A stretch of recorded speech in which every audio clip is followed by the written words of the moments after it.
Hello friends, आज के इस वीडियो में आपका स्वागत है। दोस्तों आज हम इंग्लिश ग्रामर के पार्ट 2 यानी टेंस का जो पार्ट 2 है उसको शुरू करने जा रहे हैं। दोस्तों टेंस पार्ट 1 की जो क्लास थी उसमें हमने 5 टेंसों के बारे में पढ़ा था। प्रेजेंट के चारों, present indefinite, present continuous, present perfect continuous और पास्ट इंडेफिनिट। आज की क्लास हम जो शुरू करेंगे वो पास्ट कंटिन्यूअस से शुरू करेंगे। और देखिए दोस्तों, हम सभी टेंसों पर ब्रीफली चर्चा कर रहे हैं क्योंकि टेंस हमारा ना एमपीसीजे का टॉपिक नहीं है। हाँ, एमपीसीजे जो प्री है इसमें टेंस से ज़्यादा क्वेश्चन नहीं आए हैं और जो क्वेश्चन आए हैं ग्रामर के टॉपिक से वो वॉइस और नरेशन से आए हैं। तो वॉइस को समझने के लिए या वॉइस को सीखने के लिए हमें टेंस जाना आवश्यक था, इसलिए हम टेंस पर ब्रीफली चर्चा कर रहे हैं, जिन्हें हमने 5 टेंसों पर चर्चा कर ली थी। आइए हम अब नेक्स्ट जो हमारा टेंस है पास्ट कंटिन्यूअस, इस पर बात करते हैं।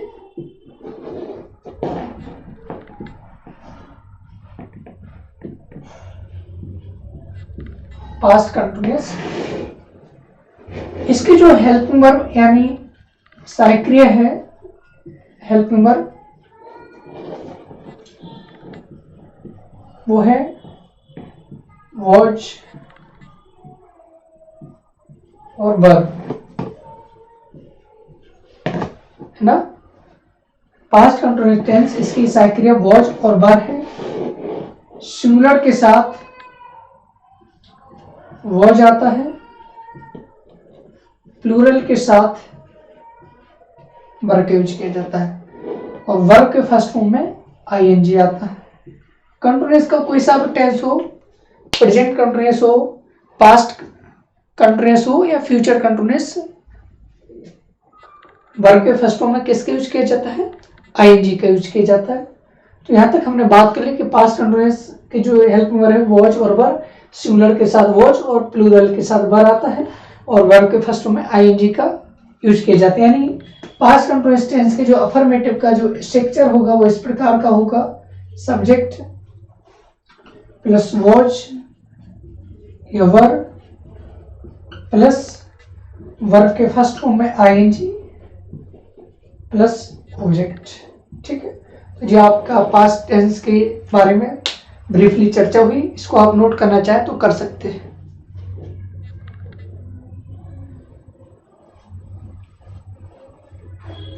ठीक है, नोट कर लीजिए आप इसको।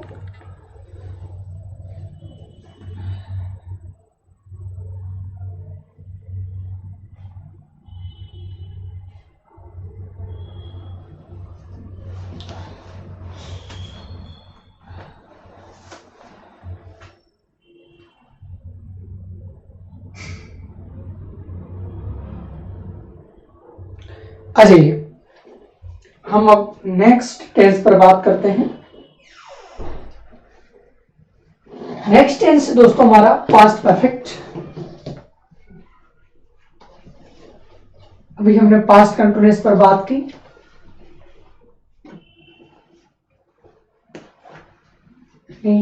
7 नंबर का जो टेंस है हमारा पास्ट परफेक्ट,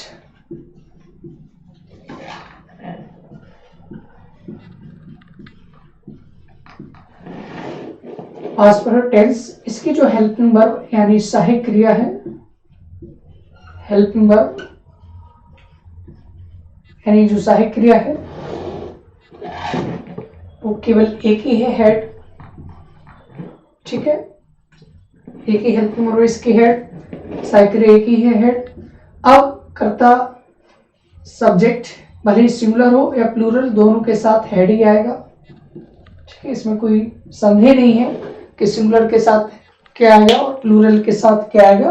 यानी पास्ट परफेक्ट टेंस में सब्जेक्ट भले ही सिंगुलर हो या प्लूरल, दोनों के साथ हमें हेड का ही यूज करना है। ठीक है, और वर्ब की बात करें तो इसमें वर्ब का थर्ड फॉर्म यूज किया जाता है। ठीक है, तो पास्ट परफेक्ट टेंस पर अभी हमने बात की, इसके हेल्पिंग वर्ब केवल हेड है, सिंगुलर और प्लूरल दोनों के साथ हेड, वर्ब का थर्ड फॉर्म इसमें यूज किया जाएगा। यानी परफेक्ट का कोई सा भी टेंस हो, प्रेजेंट परफेक्ट हो, पास्ट परफेक्ट हो या फ्यूचर परफेक्ट हो, तीनों टेंसों में वर्ब का थर्ड फॉर्म यूज किया जाता है। ठीक जी, पास्ट इनफिनिट टेंस के इसका स्ट्रक्चर देखते हैं अफर्मेटिव में कैसा रहता है। इसका subject plus head plus verb का third form plus object full stop. ठीक है जी, अफर्मेटिव का स्ट्रक्चर हो गया। आप यदि इसको नोट करना चाहें तो कर सकते हैं।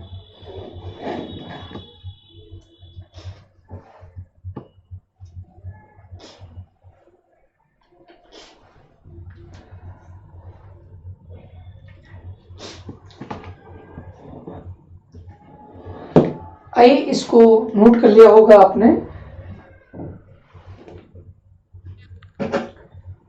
आइए हम पास्ट का जो लास्ट टेंस है उस पर आप बात करते हैं।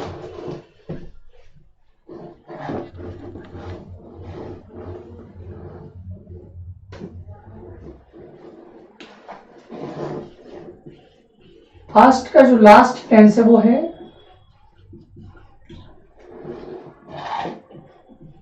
पास्ट परफेक्ट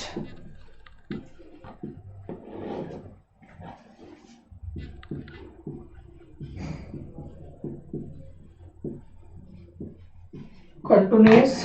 ठीक है, लास्ट टेंस है पास्ट का पास्ट परफेक्ट कंटिन्यूअस। इसकी जो हेल्पिंग वर्ब है, हेल्पिंग वर्ब सहायक क्रिया एक ही है, हैड बी।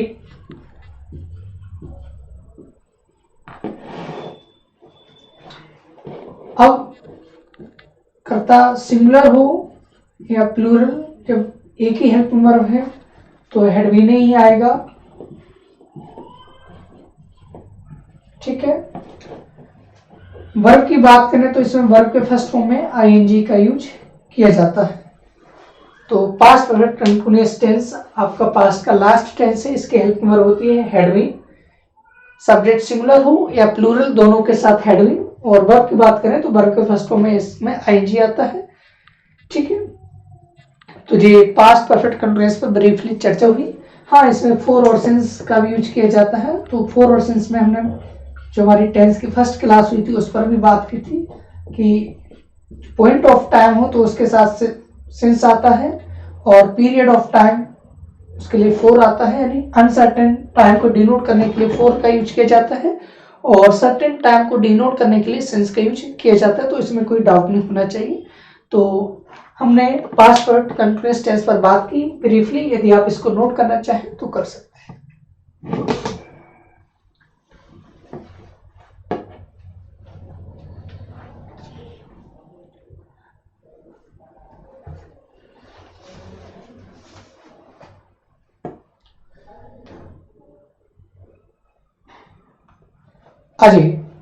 अब हम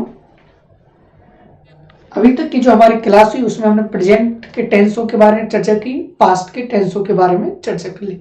अब हम फ्यूचर के टेंसों पे बात करें, जिसमें हम future indefinite, future continuous, future perfect और future perfect continuous. Future indefinite tense पर बात करें तो इसमें बिल और सेल हेल्पिंग वर्ब होती हैं। बिल और सेल हेल्पिंग वर्ब होती हैं, लेकिन इन्हें मॉडल्स के अंतर्गत रखा जाता है। 13 मॉडल्स होते हैं, जैसे कैन हुआ, कुड हुआ, मे हुआ, माइट हुआ, सेल हुआ, शुड हुआ, बिल हुआ, वुड हुआ, मस्ट हुआ, ईज टू हुआ, नीड हुआ, डेयर हुआ, ऑट टू। उन्हीं 13 मॉडल्स में हमने किसको शामिल कर रखा है? बिल और सेल को हमने शामिल कर रखा है। ठीक है, तो बिल और सेल एक प्रकार के मॉडल्स हैं। अब मॉडल्स है तो 13 मॉडल्स होते हैं, और इनके साथ वर्ब का फर्स्ट फॉर्म आता है। तो बिल और सेल के साथ भी क्या आएगा? वर्ब का फर्स्ट फॉर्म आता है। आइए हम बात करते हैं फ्यूचर का पहला टेंस फ्यूचर इंडेफिनिट। इस पर हम ब्रीफली चर्चा करेंगे।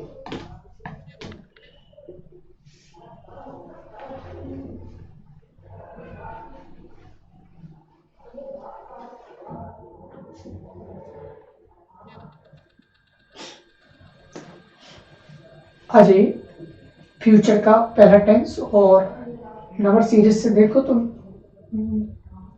9th नंबर का टेंस होगा हमारा।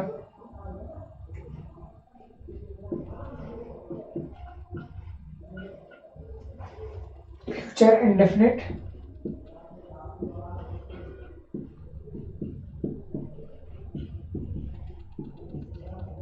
चलिए ठीक है। इसकी जो हेल्पिंग वर्ब होगी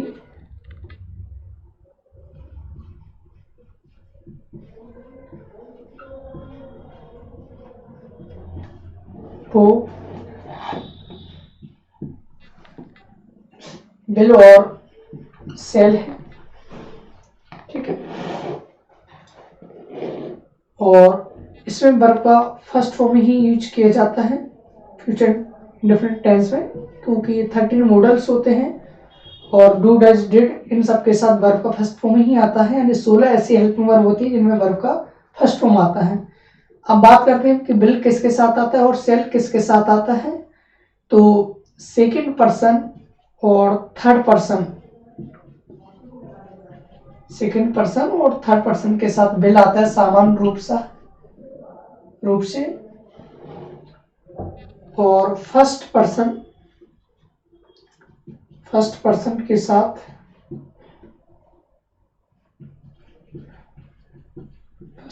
साथ सेल आता है, ठीक है।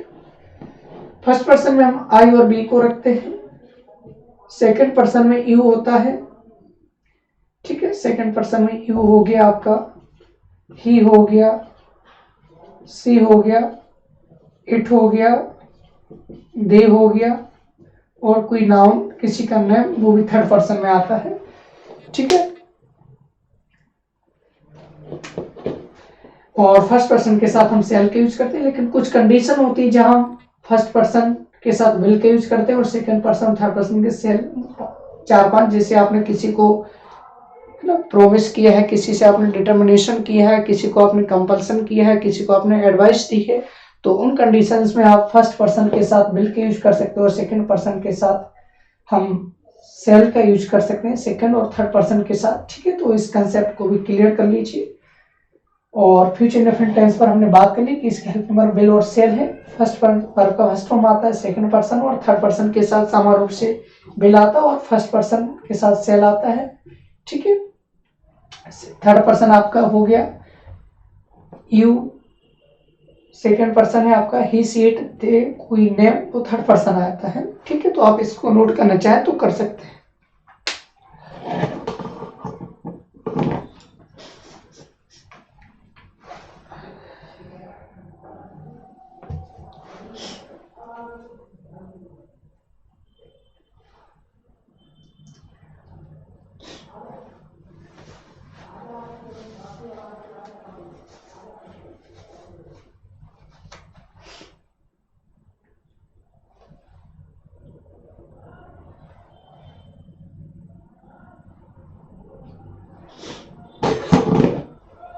ठीक है, तो फ्यूचर इंडेफिनिट टेंस पर हमने बात की। इसका स्ट्रक्चर भी देख लेते हैं हम कैसे होगा। Subject plus will is shall plus verb का first form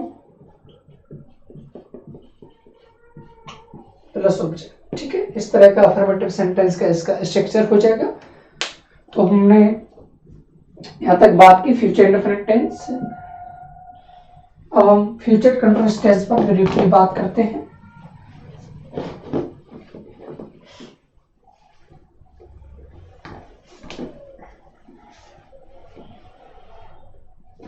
future continuous tense,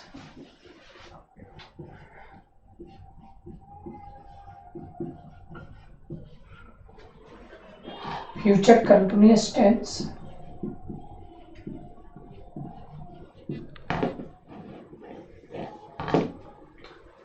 इसकी जो हेल्पिंग वर्ब है,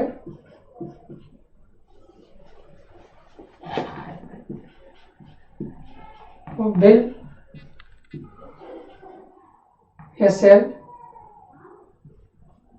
प्लस वी, यानी विल या सेल हो और उसके साथ में क्या लगाना है, बी, यानी विल के साथ भी बी लगेगा और सेल के साथ भी बी के यूज किया जाएगा, ठीक है। और वही कंडीशन है कि सेकंड पर्सन और थर्ड पर्सन के साथ विल भी है ना, सेकंड पर्सन और थर्ड पर्सन के साथ हम विल बी के यूज करेंगे सामान्य रूप से, और फर्स्ट पर्सन के साथ हम शैल बी के यूज करेंगे। ठीक है, और कंटिन्यूअस है तो वर्ब के फर्स्ट फॉर्म में आईएनजी आएगा। ठीक है, यानी सेंटेंस का जो अफर्मेटिव सेंटेंस का वो स्ट्रक्चर होगा वो इस प्रकार का होगा, सब्जेक्ट प्लस विल या shall plus be plus verb के फर्स्ट फॉर्म में आईएनजी ऑब्जेक्ट। ठीक है, इस तरह का स्ट्रक्चर हो जाएगा। तो आप इसको नोट करना चाहे कर सकते हैं।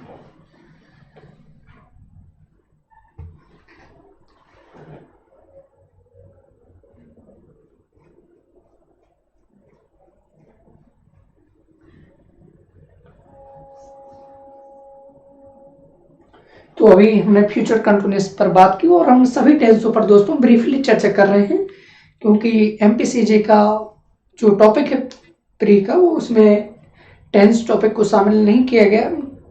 यानी आप देखिए क्वेश्चन अभी तक नहीं आए टेंस से ज़्यादा, इस वजह से हम टेंस पर ब्रीफली चर्चा कर रहे हैं, क्योंकि हमारा जो मेन टॉपिक है अभी वो हम वॉइस और नरेशन पर बात करें। तो वॉइस को सीखना है तो इसलिए टेंस पर तो ब्रीफली चर्चा करनी होती है, इसलिए टेंस पर हम ब्रीफली चर्चा कर रहे हैं।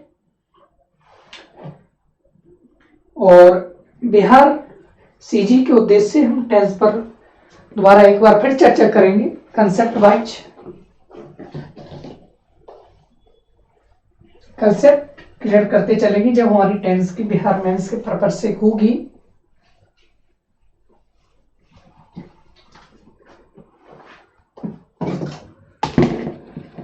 अजी फ्यूचर का थर्ड टेंस नहीं 11 फ्यूचर परफेक्ट।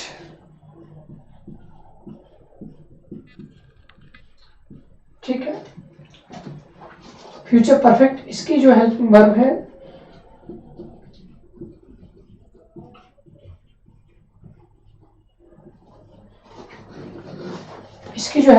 है वो विल या सेल प्लस हैव है, यानी विल हो या सेल दोनों के साथ हैव आएगा, विल हैव और सेल हैव। ठीक है, अब वर्ब पर बात करें तो इसमें वर्ब का थर्ड फॉर्म यूज किया जाता है, क्योंकि परफेक्ट का टेंस है इसलिए वर्ब का कौन सा फॉर्म आएगा, थर्ड फॉर्म आएगा। वही will have second person, third person, shall have first person, I और बी। अफर्मेटिव इसका सेंटेंस का स्ट्रक्चर ऐसा हो जाएगा, इसको भी देख लेते हैं। Subject plus will shall plus have plus verb का थर्ड फॉर्म प्लस ऑब्जेक्ट। ठीक है, इस तरह का स्ट्रक्चर होगा, आप इसको नोट कर लीजिए।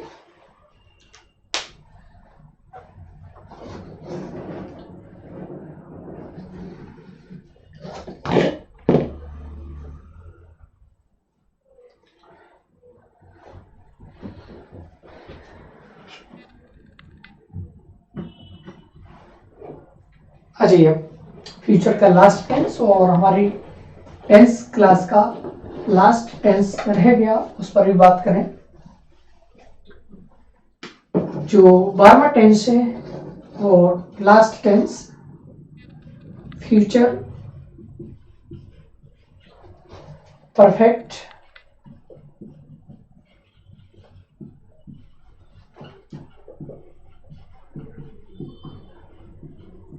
कंटिन्यूअस। इसकी जो हेल्पिंग वर्ब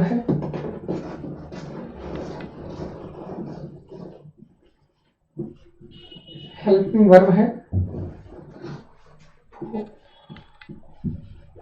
विल या सेल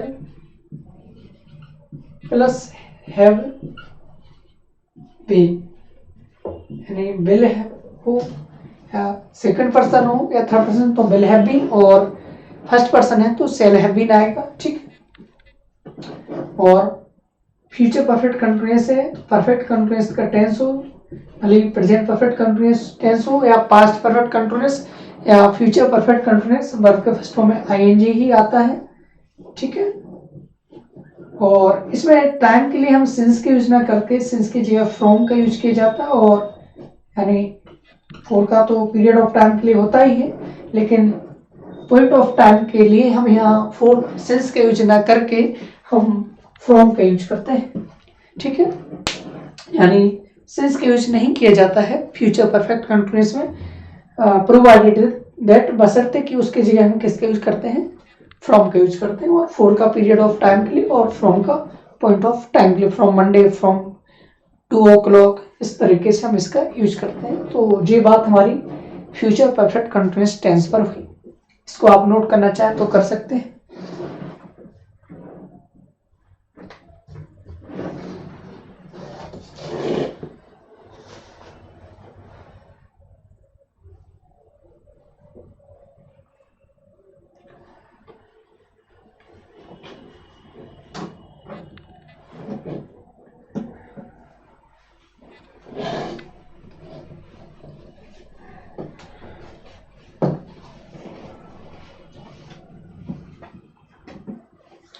दोस्तों, इस तरह हमने अपनी 12 टेंसों पर ब्रीफली चर्चा की, जिसमें प्रेजेंट के 4, पास्ट के 4, फ्यूचर के 4। इन टेंस में कुछ 2-3 महत्वपूर्ण बातें उनको जानते हैं कि पहले की डू, डज, डिड और 13 मॉडल्स है ना, इन सब के साथ वर्ब का फर्स्ट फॉर्म आता है।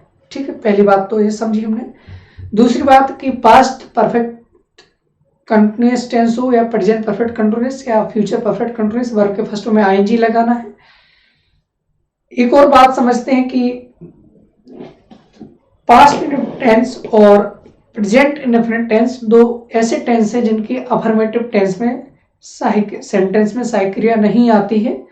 ठीक है, बल्कि पास्ट टेंस के अफर्मेटिव सेंटेंस में वर्ब का सेकंड फॉर्म आता है, और प्रेजेंट इंडेफिनिट टेंस के में यदि सब्जेक्ट सिंगुलर है तो वर्ब यानी एक वचन है करता, तो वर्ब में या तो एस लगता है या ईएस या आईएस, और यदि कर्ता बहुवचन है तो सब्जेक्ट प्लस वर्ब का फर्स्ट फॉर्म ऐसा रहता है। ठीक है, एक की परफेक्ट का कोई सा भी टेंस हो, प्रेजेंट परफेक्ट या पास्ट परफेक्ट या फ्यूचर परफेक्ट, हमेशा वर्ब का थर्ड फॉर्म आपको यूज करना है। ठीक है, और हमने जाना कि कंटिन्यूअस का कोई सा भी टेंस हो, present continuous, past continuous, future continuous. ठीक है, वर्ब के फर्स्ट फॉर्म में क्या रहेगा, आईएनजी। इंडेफिनिट का मतलब है कोई अनिश्चित काम जो आप रेगुलर इरेगुलर कर रहे हो, इंडेफिनिट में ही आता है। कंटिन्यूअस में जो जारी हो, परफेक्ट में कंप्लीट हो गया, परफेक्ट कंटिन्यूअस में कि शुरू स्टार्ट तो हो गया लेकिन फिर भी जारी है, वो परफेक्ट कंटिन्यूअस कहते हैं उसको। तो इस तरीके से 3 टेंस है, प्रेजेंट, पास्ट, फ्यूचर, उनको 4-4 पार्टों में डिवाइड किया गया है। पास्ट टेंस जिसमें लास्ट, डे, एगो, एस्टरडे ऐसे शब्दों का यूज किया जाता है। प्रेजेंट टेंस में ऑलवेज, सेल्डम, नेवर, है ना, ऑफन जैसे वर्डों का यूज किया जाता है। तो सामान्य टेंसों के बारे में जो ब्रीफली चर्चा है वो हमने की है। ठीक है, और आज की क्लास हम यहीं पर समाप्त करते हैं। कल जो हमारी क्लास शुरू होगी वो हम उस क्लास में हमारा जो टॉपिक रहेगा वो वॉइस रहेगा, और उसको हम कंसेप्ट से पढ़ेंगे। ठीक है, तो यदि आपको आज का वीडियो यदि पसंद आया हो तो इस वीडियो को लाइक करें तथा हमारे इस यूट्यूब चैनल को सब्सक्राइब करें। Thank you for watching this video. Good night all of you.